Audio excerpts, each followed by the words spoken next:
Bonjour à nouveau mes amis, dans cette vidéo, nous allons découvrir une méthode simple à utiliser en cas de problème avec le mode mise en veille du système de l'ordinateur.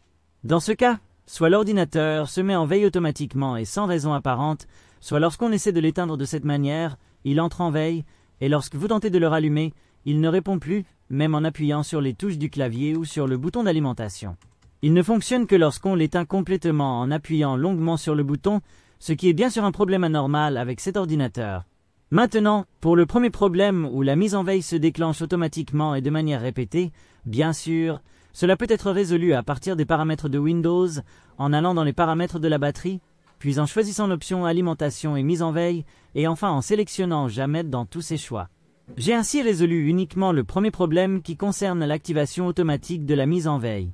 Cependant, lorsque vous fermez l'écran de l'ordinateur, le même problème se produira. L'idée ici est que je vais désactiver complètement le mode mise en veille sur l'ordinateur. Dans ce cas, j'ouvre ce cadre extérieur de l'écran de l'ordinateur portable.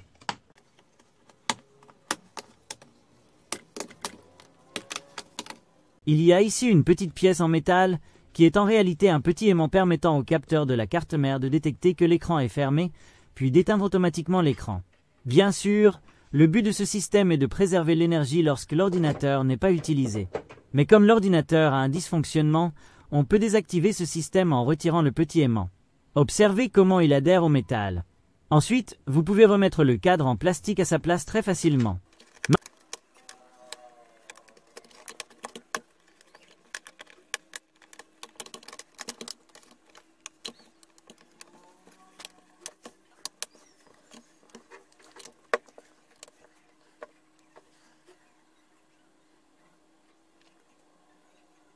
Maintenant, je vais essayer de fermer l'écran et voir ce qui se passe. Comme vous pouvez le voir, l'écran de l'ordinateur fonctionne toujours. Donc, c'était une idée simple pour comprendre comment fonctionne ce système dans les ordinateurs EliteBook. N'oubliez pas de liker la vidéo et de nous laisser un commentaire pour partager votre avis sur cette méthode, et à bientôt dans une nouvelle vidéo.